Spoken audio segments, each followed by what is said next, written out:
welcome to this evening's meeting of the local plan advisory. I'll just check if there are any apologies. I don't think there are.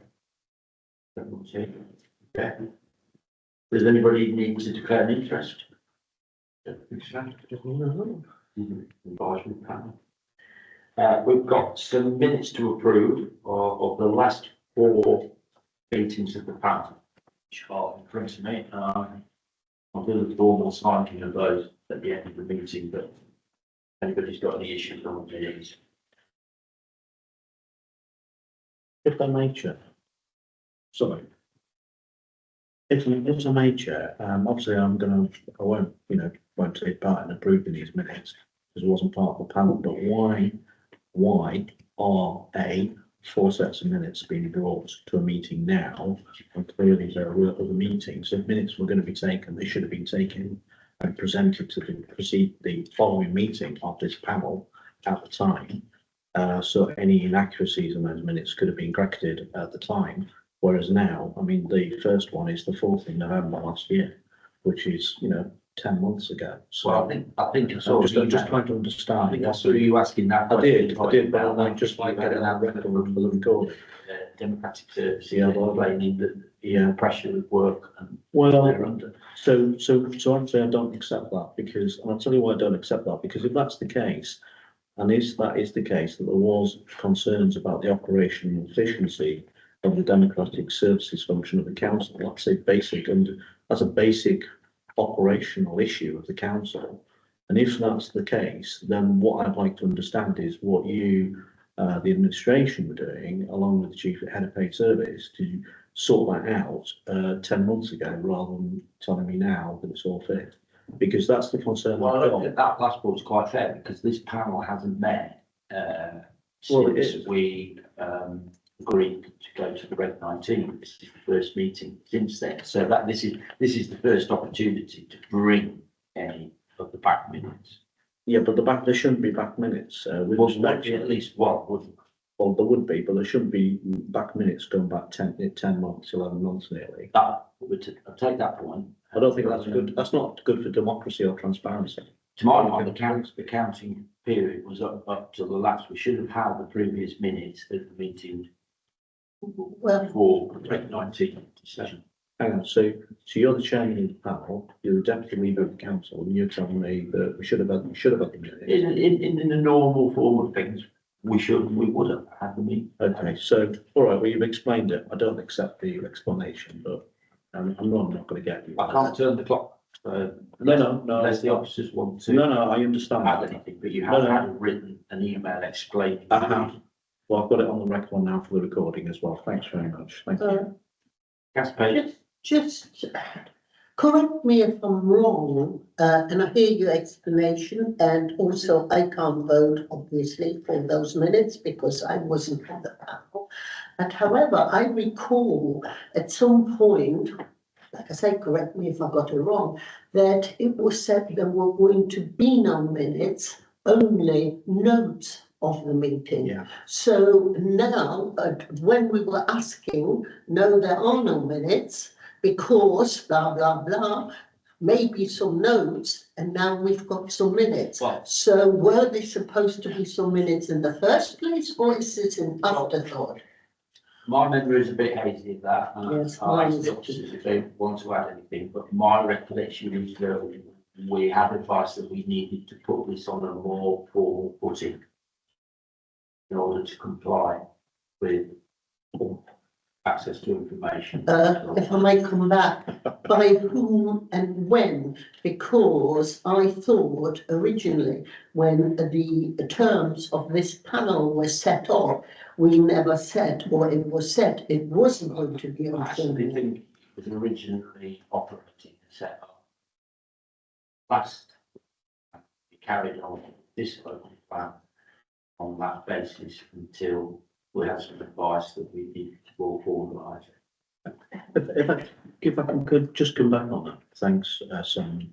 I actually said that right at the beginning of this process and was told, no, you didn't need to do that. So I actually raised that with the leader and said, you need to put this on a formal footing. And he said, no, you don't. and you were going to do it on this kind of very casual, informal basis with notes, as Councillor Page has just said. Now you're telling us you've received advice, so I'd like to see the advice that the council's received, who from, when that advice was I received. think it's as formal as that, Councillor King. I'll ask the officers if they can add anything as to why Well, you just- what they removed from minute notes. Okay. Minutes. Okay, Thank you. Help us on that, though. I think you've essentially captured it correctly, Councillor Godson.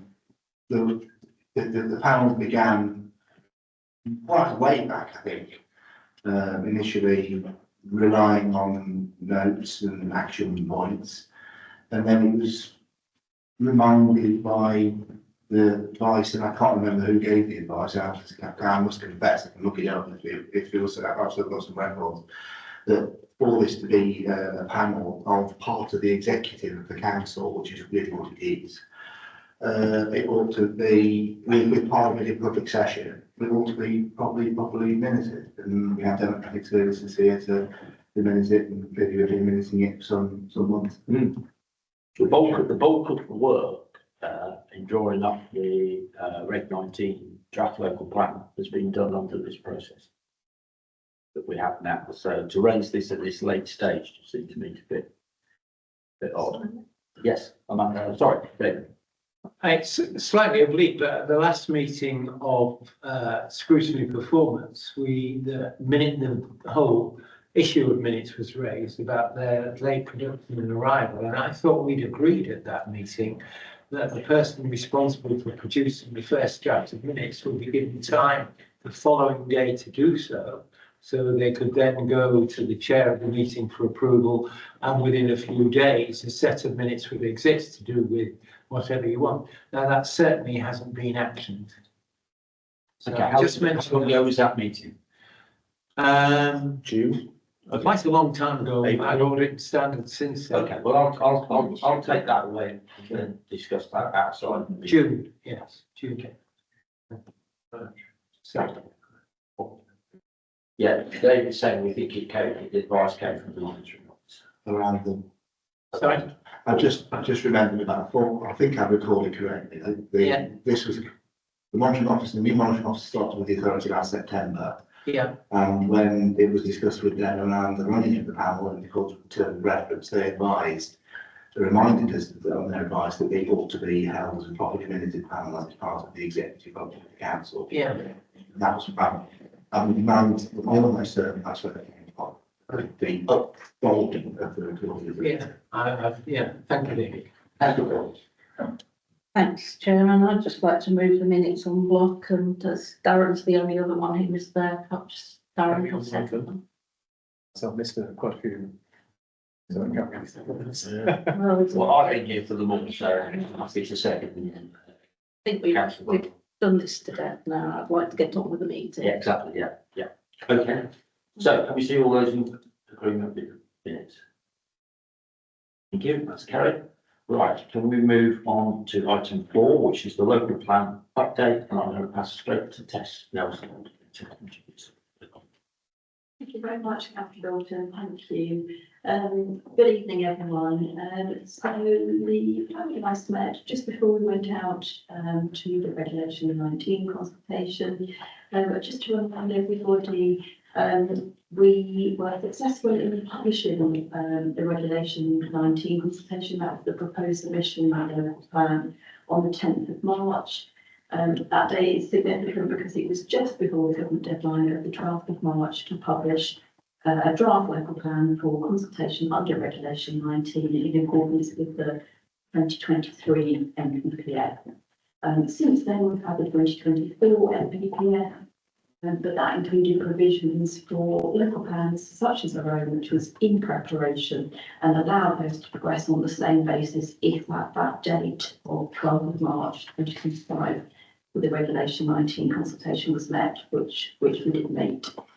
So that consultation ran for 8 weeks until early May of this year. During that 8-week period, we held a number of drop-in events throughout the district. These were really well attended. We had just over 600 attendees across the 6 drop-in events. So they were held in various parts of the district: Market Harbour, Ashworth, Southport, Natalie, Great Glen, and Kidwell, I believe if I recalled correctly. So really, really good participation. It was really, really encouraging to see so many people coming in the door, many of which had really detailed, understandable queries, questions, comments about the proposals within the local plan. So we had lots of really positive engagement, lots of people going away with their questions answered, not always necessarily, in agreement with everything, but at least they understood the basis of why there was types that were proposed to be allocated. We have really good discussion around policies, maps and plans, and really positive to see that from the engagement. Since then, obviously, the team have been incredibly busy receiving all of those consultation responses, and I'll take you through some of the key statistics in a minute. Those responses have all now been logged, inputted into the system, analysed, and I've got some key slides for you. So we received representations from just over 500 representors, as we call them. So these are individuals, organisations or bodies, individuals or bodies, and in total, those 500 bodies or people made comments of, as we can see here, around 1900 representations.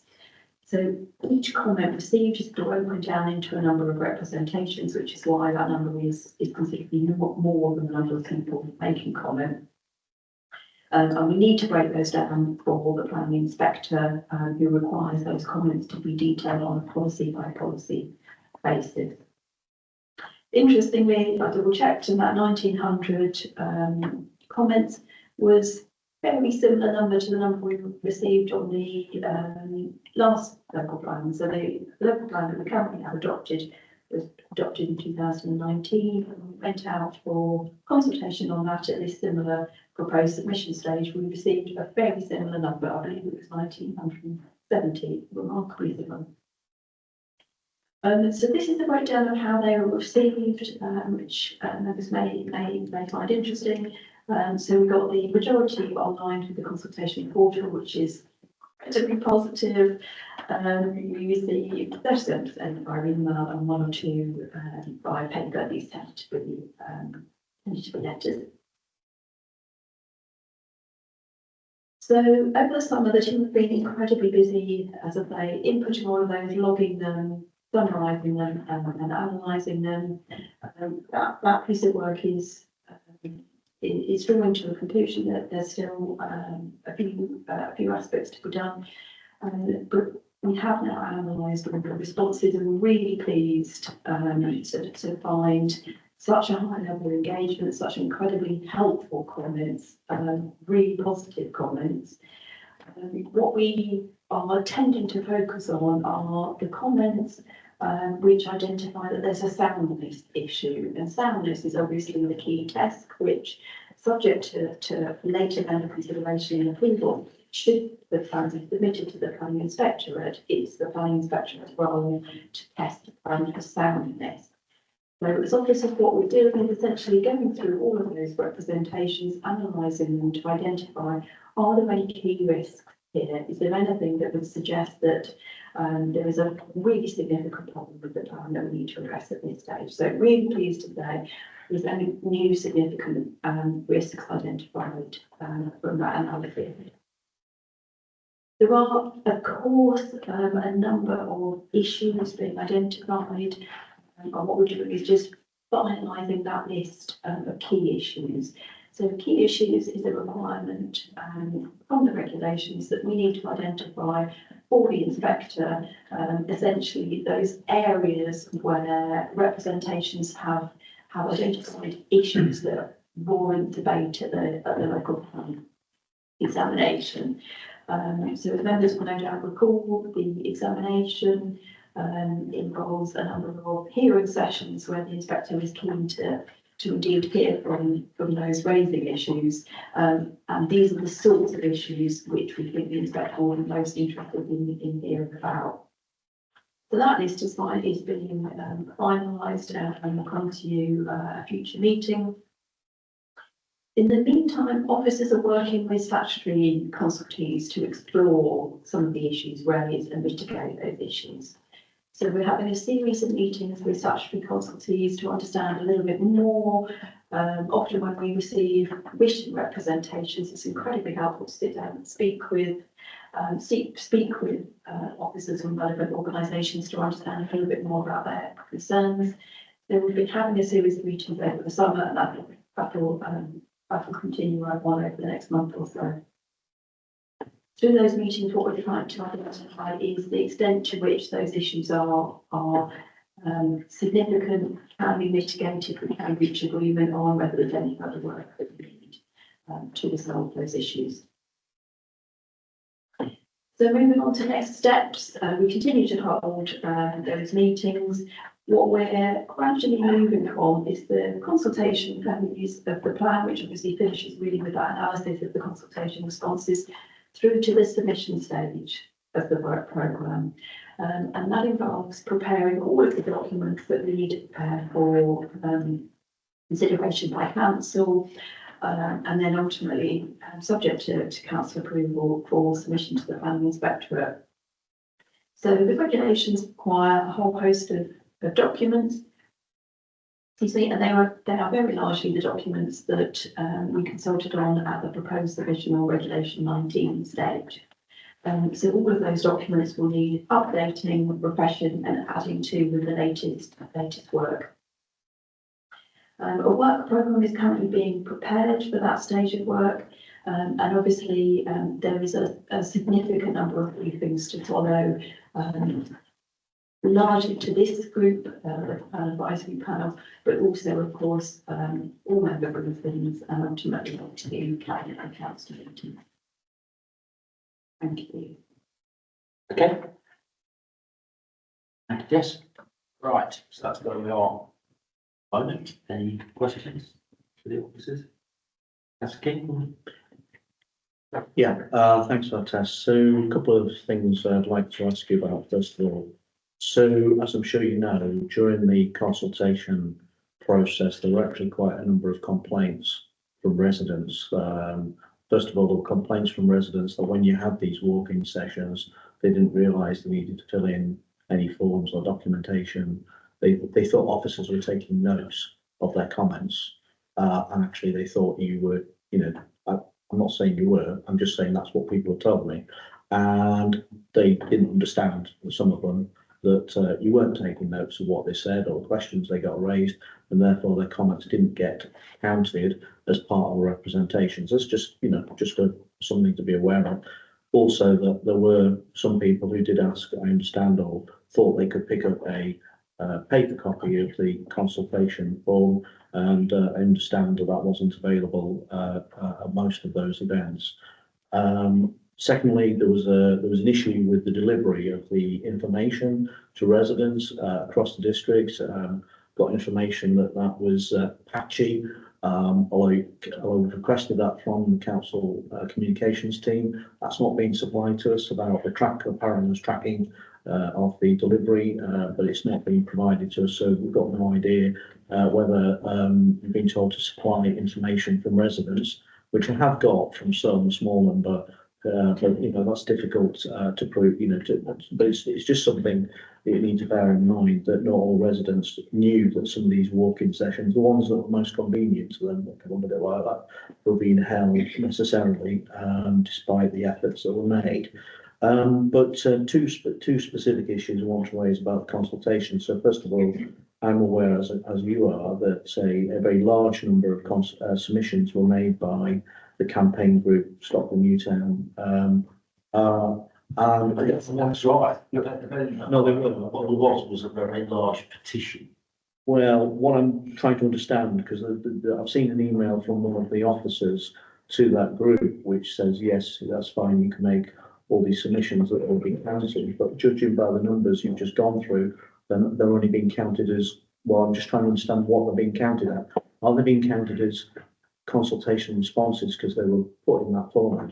Or are they being counted, as Chairman's just indicated, as a petition? And it'd be great if you could, for the record, now just put that on the record, what that's actually been counted as. Because as I say, there is an email from council officers. And I think that may be different to what you just said, councillor. I'm not saying how it's counted, I'm just saying there was a petition signed by a lot of people. Well, that wasn't a petition. I think there was another petition from, I think, Brian. There was a petition submitted during the Rec 19. Yeah, this was a petition. It was great to attest for councillor Kenneth. And then I've got another question, councillor Matt, thank you. Thank you. Bring you, Chair, would you like me to just go through each of them? Yeah, please. Yeah, no problem. So just taking those in turn. So in terms of the drop-in events, completely appreciate what you're saying, councillor King, and I was really concerned that people might think that they're almost, you know, because in some consultations you could just turn up and speak. But obviously at this stage in the local plan, the regulations are really clear. The representations need to be made in writing and need to be made with a name address. So that's why all of the consultation material said that in writing. I remember raising it a number of times at some of these advisory panels, knowing that they're public as well, so if anybody's watching them, they can also receive that advice. So we were as clear as we possibly could be that that's indeed not the case. In terms of the paper copy of the form, my understanding is that was available at each of the drop-in events. We were really careful to make sure that we did, because I understand it, one or two of the previous set of events under the regulation 18, that was not the case, so we made sure they weren't available this time. In terms of the delivery, I believe this was around the delivery of the residents' leaflets. So this is not a statutory requirement, it's not required under the regulations. And as a majority, a decision was taken to plan to deliver a leaflet to every household in the district to make sure everybody was aware of this particular consultation. And the communities team were fantastic in facilitating and organising that. What we subsequently heard were some residents in one part of the district. A number of residents were concerned that they hadn't received copies of that leaflet. So my understanding is what the communities team did very proactively is go back to the company that we outsourced to produce the leaflet, but also to distribute it. What we received from the company was GPS tracking evidence to show that indeed their representative had indeed walked all around the village in question where there were concerns that the leaflet hadn't been dropped. So we have evidence that that company did indeed have a representation walk around the village. Of course, that doesn't actually prove that leaflets were put through letterboxes, but I don't know quite how we would prove that. The communities team, I believe, have asked, happy to pursue it further, have asked for any postcodes that we can go back to the company and just double check that those leaflets were indeed dropped. So that offer is still there. If any postcodes of people that definitely didn't receive the leaflet, we can go back and check back with the company. I think the final question was around the question of the Stop the Newtown. And it's a really interesting point, and I think it's a kind of matter of definition, if you like. So in planning terms, in terms of the representations, what the planning inspectorate is keen to understand is what kinds of issues are being raised. The inspector, when they examine local plans, are less interested in the number of people raising it, more interested in the issues themselves. If, for example, a letter is photocopied and used and returned to us multiple times, in a sense, the contents of that letter is very, very important. The number of people returning the same letter is less significant. And whether or not it's literally a petition, as in a piece of paper with signatures on, or whether it's a letter that's photocopied and then returned to us multiple times. In essence, we would package that up and describe that as a petition. The planning inspectorate's terms, it's essentially the same as a petition. It's a single representation which has the signatory of a number of people. And in this case, you're absolutely right. My understanding is that Stop the New Town received signatories from 2,370 people, which I imagine were largely local residents. So huge number of people who signed up to essentially that same representation. So obviously all of that is summarised and will be in the material that goes to the planning inspectorate. But yes, I think it's a matter of definition, whether that was a petition or multiple letters which get bundled and described as a petition. Okay, thanks for that. So I've just come back on that. So that's great. I'm pretty sure someone will be watching this from that group. I mean, to be clear, I'm not a member of it.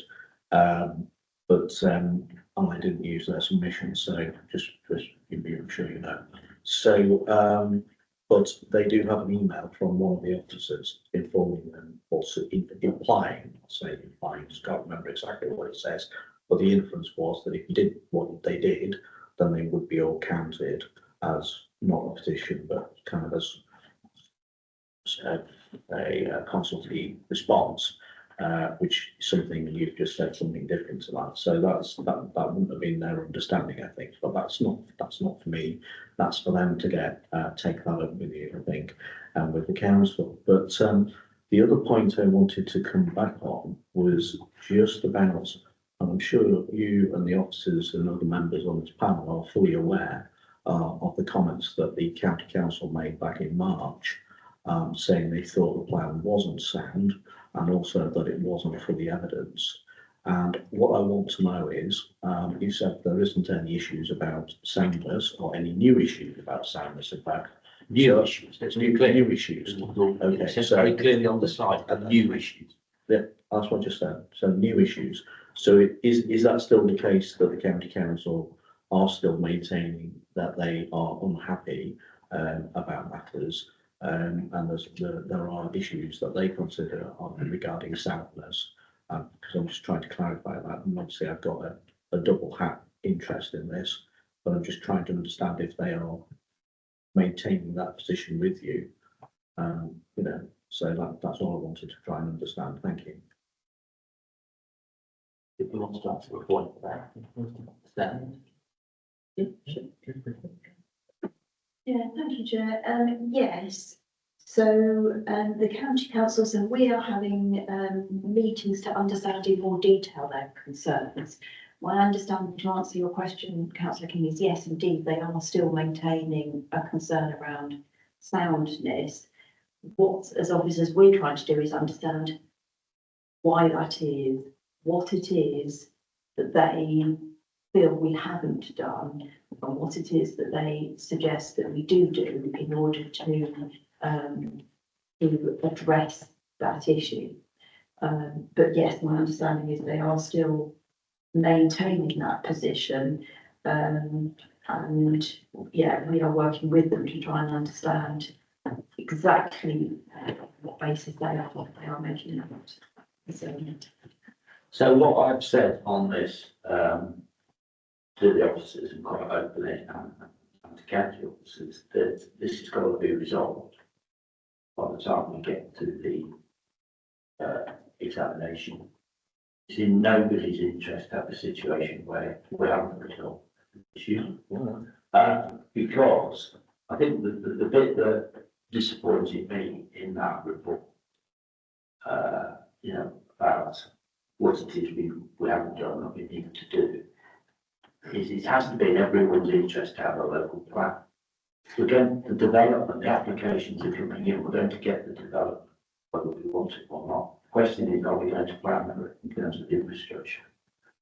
And what will happen is we'll get a piecemeal, instead of being able to get the infrastructure packaged up, proper infrastructure plan for the whole district, or are we just responding to planning applications as the county council does, without fully assessing the cumulative impact? So that's my concern about it, that we have to carry on, we are working together to find solutions, to identify, we've got to be really clear about the issues that they're wanting to address. Us to address, and I'm not to actually. Yes, thank you, Councillor. Yes, Councillor Gold, Councillor King, members, we're working very proactively and positively with the county council officers, as we did the last level plan. The relationships, I can testify, because I was around and my colleagues were around for the last one, they're just as positive, just as proactive and productive as the last, as we worked through in the last level plan. We're working on what specific areas are they of concern and how do we mitigate them. And we're working to create statements of common ground, for example, with the county council or with others who have concerns with the plan, so that we can go to the inspectorate, as you say, Councillor Dalton, and those issues, hopefully, and fingers crossed, will have been resolved, mitigated for the inspector to consider. And that's the programme, really, to, as Contessa said, to get to that position of agreements, first statements of common ground around the areas where we can make the plan even stronger.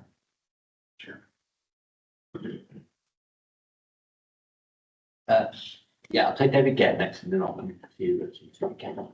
Yeah, I attended the presentation. Sorry? Sorry, are you good? No, go on. I attended the presentation in Lutterworth and formed the opinion, confirmed by other people who went there. It was a very poor quality indeed, and there was a better presentation in the town hall. You walked into the room, there were no maps, except those lying on the tables covered in other papers.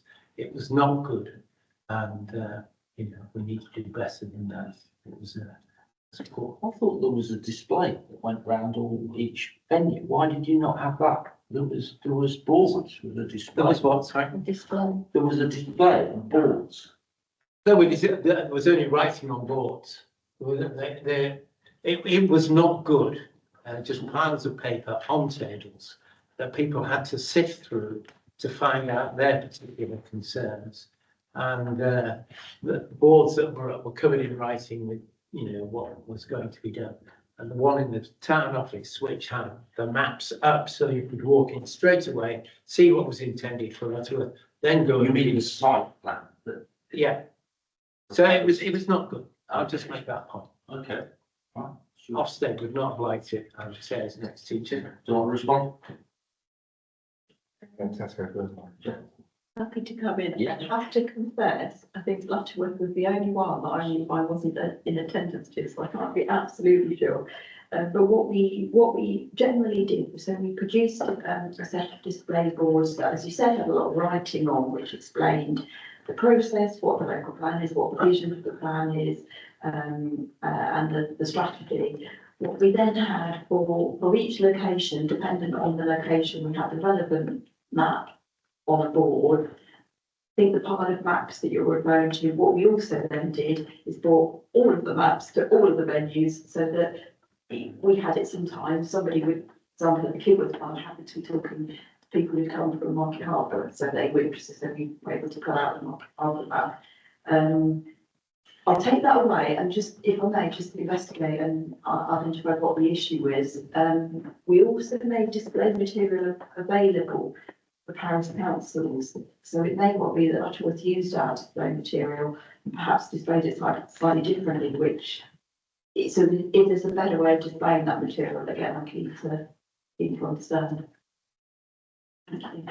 Yeah, thanks, Councillor Dalton, thanks, Councillor Gare. Yes, if there are lessons to be learned from, we're getting better every time. Well, we think we are. We're hoping to.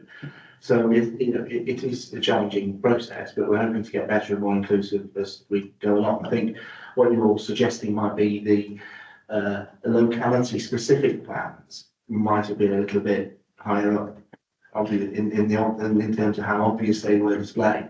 So we'll test the search here. We'll go away, and if we can get better moving forward, we certainly will learn all the lessons as we do in every project.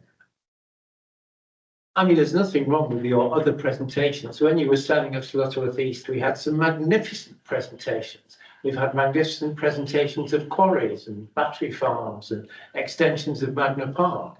You know, there's nothing. authority is quite capable of producing excellent presentations. Just saying the one in Lutterworth on that particular occasion, for whatever reason, was very poor and did not go down well with the locals.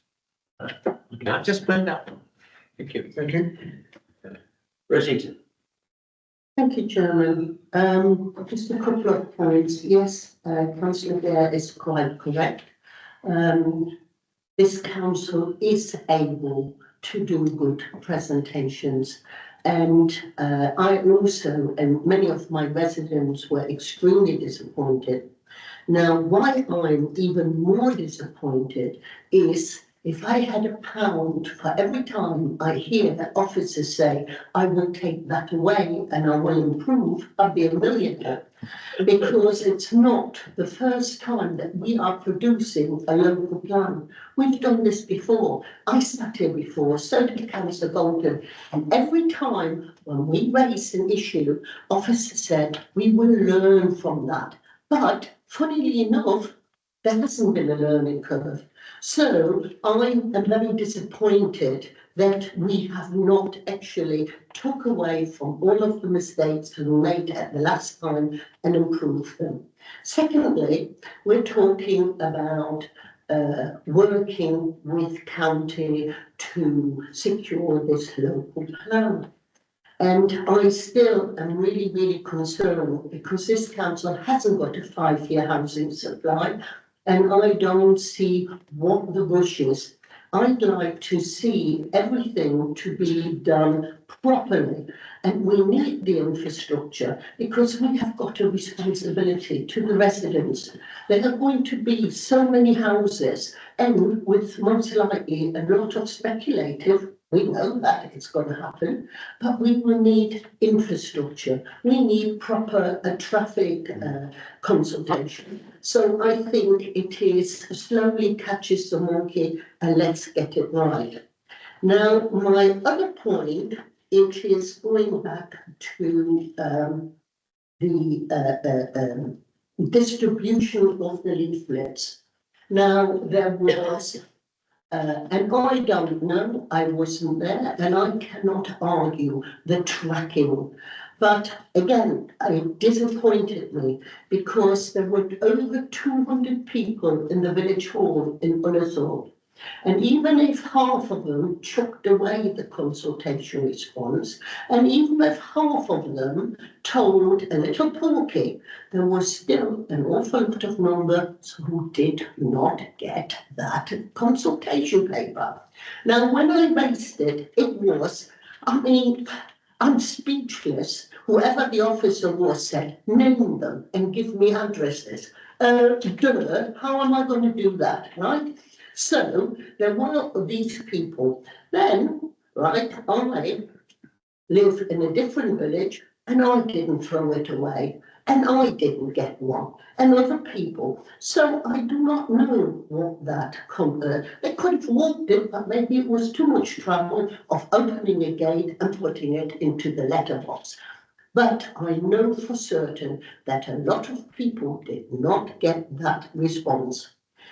Then, what even disappointed me more, I sat here and I said, we haven't got any media in around Lutterworth. Can we have an advert in the Swift Flash? You sat there, you promised me wholly that we would get an advert in the Swift Flash. It's a measly £200 and it goes into 17,000 households. And when I questioned it, what was said? Well, we're having a fantastic company, but it failed to get everywhere. Well, the Swift Flash gets into everything. So I think it was very, very disappointing. And while I'm at my moaning, and I will give over in a minute, what officers seem to forget that officers sit here in Harbour. We all live in the wards. We get stress, we get pressure, and sometimes we even get abuse. I'm also, at the moment, I'm already getting abuse over, well, Magna Park, and over GMT allocations. And that won't let up, and it is constant. So I think what we need to do, and I said this for 26 years and I'm only 28, but we need to work. We need, yes, look, it's making me look old. We need to work together to achieve an outcome where we get the community's buy-in the best way possible. I've got a job, you've got a job, but we've got to work together on this. And I'm done with my landing now. So was it in the Swift? No, of course it wasn't in the splash. That's what I'm really disappointed. No, I've got an email that came back that we decided against. Certainly on the list of magazines, called what you like, publications that it shouldn't be. I can only apologise for that. I've got an email saying we decided against it. I'm not aware of that because consultants. You want to comment on that? It's after the event. Doesn't matter then. Well, you've raised it. Yeah, okay, answer it, but it's after the event. I've just aired my frustration and that's it, job done.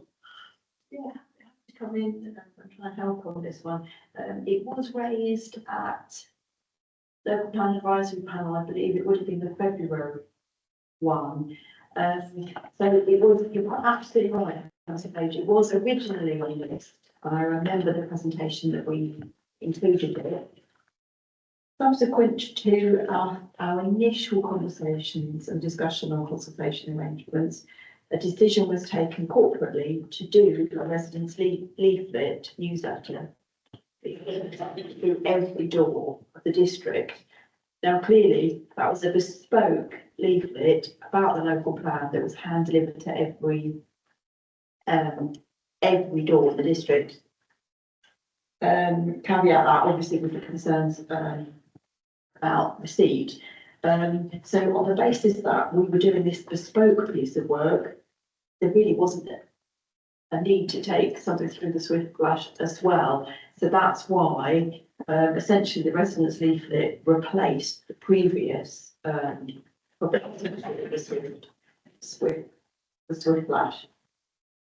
It was after, it's not after the event and it's done, but it's still disappointing because at this meeting it was promised it's a measly £200 and it could have added additional value to that consultation. And households who wouldn't have had the leaflet could have seen it in the Swift Flash.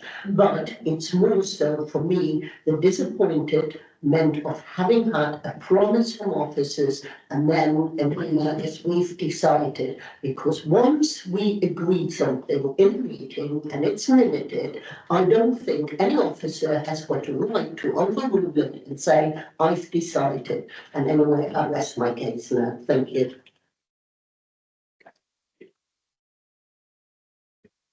Right, any other comments on the report we've had on the verbal update? Yes, Chairman. That's the King wants to come back. Yeah, thanks, Chairman. Just to endorse what Councillor Page has said, but equally make the point that actually the leader went out there and made a statement saying that, you know, big grandstanding statement saying, oh, I've got this leaflet that's going around every household. And actually that's cost thousands of pounds, over £10,000 that's cost, I understand, to print that and distribute it, quite a substantial amount of money. So just pick a little point, a couple of £100 was neither here nor there in terms of budget. But coming back to the couple of points I want to raise. So first of all, just picking up what you said earlier about, well, you said that the district and the county are having discussions and you, as chairman, have given an instruction from what I've given instruction. Well, not, hang on, But you've given words in guidance, my mouth. you've given guidance. I've said, we need to resolve, who's going to disagree with? Well, no, I'm just trying to understand. So you've given a steer, Yeah. a steer that you want the county council. I mean, it was, the consultation happened at a time, I recall, those reports came out, the run up to the county council. No, I'm just I trying to. know a lot of what was going on. I'm just trying to. I'm just trying to understand It's something. not the district council. Hang on a minute. Hang on. We're now past May. Hang on. We're now past May. All right. That's gone. So we with need to respect, sit Chairman. around the table, Chairman. withdraw, and we can resolve these issues. Well, okay. I'm just. You said something earlier and you said, and I'm sorry to paraphrase, exactly what you said, but you basically said that you want to get the county to agree with the district before you get. No, I didn't say that. I said the issues need to be resolved. Okay, so my question, Most authorities okay, will need to reach. okay, so my question to you then, Accommodation. so my question to you then is, what happens if it doesn't get resolved then? Where does that leave us? Well, I'm not contemplating that at the minute. You're not because we contemplating need- that, okay, I'm confident that we will. okay, I'm confident that we will be able okay, to resolve these issues. What I remember last time, when the county council came to the examination, not every issue was resolved fully. But what they said, and I very clearly recall this, they said that for the purposes of the local plan process, to be able to, for the local plan to proceed to adoption, they were happy with the level of information that was available at that time, at that level, and the rest of the detail, which was not resolved, would be dealt with through master planning and local Yeah. planning, Yeah. development Yeah. management Yeah. process, yeah, and therefore it had reached sufficient soundness, it Yeah. was sound Yeah. to proceed. Yeah. And that's where we need to get to. We will not resolve every job. no, but at the every moment, issue. we haven't got that, okay. I Okay. understand. So the second point I wanted to raise, so going back to when this process started, it was raised, by, I think I raised it, and maybe Councillor Page did, or the words on the panel at the time. We raised the point about whether a refresh of the statement of community involvement policy needs to be done. Now, I understand this was undertaken by officers just before the draft local plan regulation 19 was put, no, it's in the pack of documents that were published. It was actually undertaken, apparently under some delegation, minor modifications were made. Well, that was certainly news to me, but that was good on probably most elected members that actually took place, because we never got told about that. And the only way I found out about that was by reading the pack, the thousands of pages that were in the evidence base, to actually find out that had actually been done. I'm just curious as to why that was done, because originally we were told we need to do a review and a refresh of that. That's all. So I'd like an explanation for that and understanding what are the changes that were made to the statement of community involvement, because obviously I couldn't actually work out from the published version what the changes were that had been made. I'd just like to understand that and why that wasn't brought to members of the panel in the first place to inform us that we. I think it's just an update. No, but I think it's hang on. I haven't finished. Thank you. And so I'd just like to understand that. Thank you. And that was my last question. Thank you, Chair. Okay, we'll get you an answer. Thank you. Chair, yes, so yes, Councillor King, you're absolutely right. The statement of community involvement, there is a requirement to review that every 5 years. It was previously reviewed in February 2020. So in February 2025, a review was undertaken. Easily and probably very helpfully, and apologies for this, but review in planning terms often means something different than it would in outside of the planning world. Review can either mean review as in change, or review as in read and check that it remains up to date. In planning terms, it normally means read it and check that it remains up to date.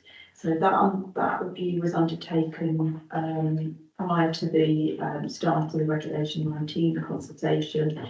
No significant changes were required to the statement of community involvement as a result. What was then undertaken was a minor updating, so that's the updates you're referring to that was behind the delegated authority. You can see it on the website, so there are updates to that. It didn't result in any substantive changes to the document. And most significantly, it didn't result in any changes to the procedure, the consultation procedure that the document outlines.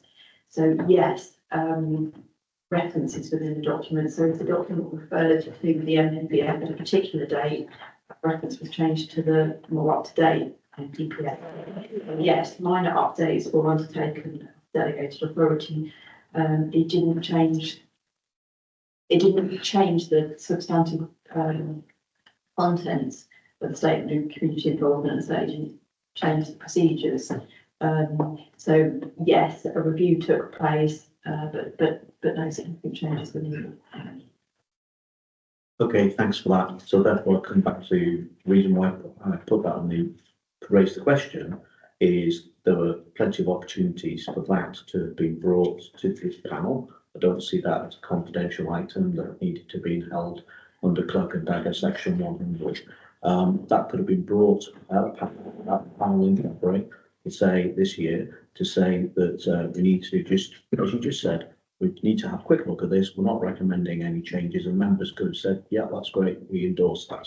Whereas actually that wasn't done, and actually it's a policy, and actually members, you know, make policy. You know, we agree policy as members of the council. So we haven't done that, and perhaps it was a delegation, I don't know, but it's too long ago for me. You know, I haven't got that information, but I do think that is something which should have been reported to this panel before it went out, instead of finding it just buried in the multitude of documents online to find it was there. So that's just the other point I wanted to make. Thank you. But thank you for the explanation. Okay, your comments are noted. Any other comments on it? Yeah.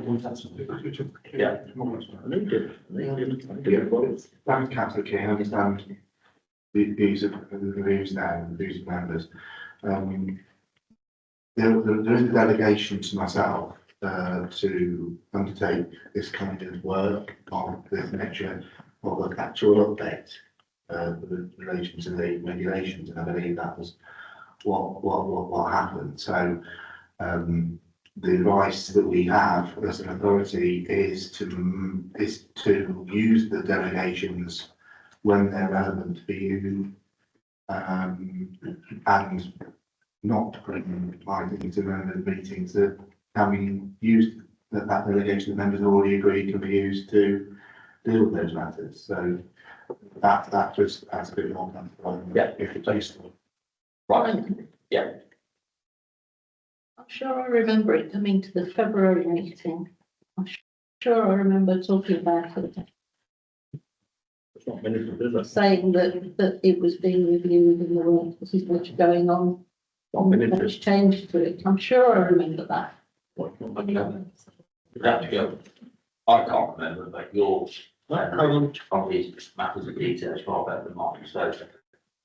It's not minutes, is it? And if it was, why wasn't it conveyed to me when I questioned it and when residents also questioned it? So it's again after the event, but it should have come here, or we should have, it's policy. I think it did come here and neither of you two were here, so you wouldn't. But it's, And it's in the exempt stuff, so it would be minuted because it was exempt. well, how can that be? Even if it was, the point here is that when I questioned it, the simple answer could have been, Yeah, with the whole When did you question of emails, Detail. officers could have just simply said, When did you question it? oh, right through, how many months is it ago? Right through the process. The answer should have, quite simply have been by office, well, no, it was by officers delegation, but it went through the LDF and full stop, job been done. I can show you the stream of emails from residents and from myself, and it is just not, well, it's after the event. We've raised it. To community involved. Yes. I'm surprised that was picking up huge issues normally. It was just picked up. Okay, right. I'd like to move on. Did. I'd like to move on to the next item. The presentation on the timetable we need to go into exempt. So, I'd like to suggest, and I'll find the wording. Yeah, the following item is suggested to be dealt with under involved legislation to comply with the Act, the following resolution is passed. The public and press excluded from the remainder of the meeting on the grounds that the matters yet to be discussed involve a likely disclosure of sensitive information as defined in paragraph 3 of part 1 of schedule 12A to 72. The public interest in withholding this information outweighs the public interest in disclosing it because the information is currently not provided and releasing it will artificially impact on third-party commercial interests. Okay, right. Are you all happy with that? Yeah. See a show of hands. Thank you. Right, we will now switch the recording off, please.